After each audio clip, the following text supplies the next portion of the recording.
Good morning, Bulldog Nation. I'm here with Coach Seth Parker here in the PHS Fieldhouse, and this is the Coach's Corner. So, Coach, 2 weeks, 2 wins. Big, what feel like big wins. Got a win in a rivalry game against Brewer, and then travel up the road and capture a big area win against Ardmore. How long did you let yourself celebrate those wins before you moved on?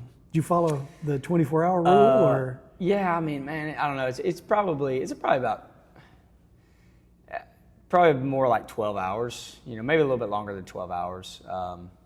But now, when you wake up Saturday morning after win, there's nothing like it. That's my dream come true. Waking up with my family and we just hang out on Saturdays and rehash the game, watch football, and enjoy it. Yeah, man. But Saturdays where you got to start preparing for the next team too. So you can't enjoy it too long. But I mean, it's also I think sometimes people overstate those types of things. I think it's in some ways you are able to enjoy while still focusing on the main thing and staying motivated. But eventually you do have to wipe it clean. Yeah, you have to wipe it clean. And I probably this past one was a big one, man. But so was Brewer too. And so with both of those, you have a big opponent after. We beat Brewer, and then you got Ardmore, big region, game, and got to get ready for it. And so kind of wiped that one clean pretty quick. And then same thing this week. So probably by about 10 a.m. On Saturday, I'm fully focused on the next one. And obviously we got a huge rivalry game this week, and got our hands full with West Morgan. West Morgan, 27, I believe, game winning streak. And they've been,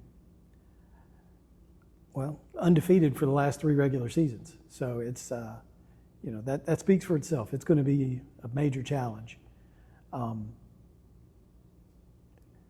Is there anything on film for this year for them that surprises you a little bit, or is it same formula they've used? Not really. They're a really good team. They're really fast. They're physical. They're extremely well coached, and yeah, I mean there's a reason they win, and they're good like they were last year. Yeah, that's not what everybody wants to hear, but Right. It is what it is. But let's look at the other side of it. We're not the same team we were last year either. The one thing I wanted to talk about most from last week, especially the play in the trenches, the line, the offensive line, the defensive line.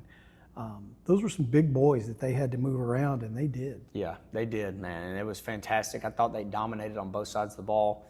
I think one thing, I feel like I said when I got to Priceville was, we're going to take the weight room extremely serious. We're going to block and we're going to tackle. And, I think Friday night was probably the first time we've done all 3 of those things at a very high level in one single night. We've done those things over the last couple of years, sometimes 2 of the 3, sometimes 1 of the 3, or, sometimes none of them, unfortunately. And so, but the other night I think we put it all together, and I was really proud of the way we played. I told somebody after the game it was a weight room win, and you're looking at the reason we were able to do that. I mean, it's the work we've put in here, and so it wasn't credit to our kids, credit to our coach staff. I thought we had a really good plan last week on both sides, and honestly in all 3 phases. But ultimately it's the kids and the work they did from November till now in here. So it was a weight room win, and I was proud of them. Yeah, definitely. And it's reflected in your Players of the Week with an offensive lineman getting recognized in Ryder Doran. And for those who might not have heard the news, I do track stats during the game, and, I was a little off. There were a couple of plays that counted as passes that I had down as rushing plays. So, but 509 yards rushing is impressive by any stretch of the imagination. Right. Yeah, that was awesome. And again, when you can go for 500 yards of offense at all, that's a good night. Usually if you're over 350 yards, close to 400 yards offense, you've probably scored a decent amount of points. But then to be above 500 and almost every bit of it coming on the ground, it tells a story about a game, and I think that story was shown on the field on Friday. And so, yeah, really pleased with that. But we've got to move on and get ready for the next one and try to do the same thing. Yep. Bulldog Nation, Friday night, I don't need to say much else. The Rebels will be here. We need you here. Come pack the stands, be loud, be as proud as you can be. I know Coach is proud of these boys. So be there Friday night. We'll see you there. Thank you, Coach. Yeah, man. Of course. Go Bulldogs. Go Bulldog.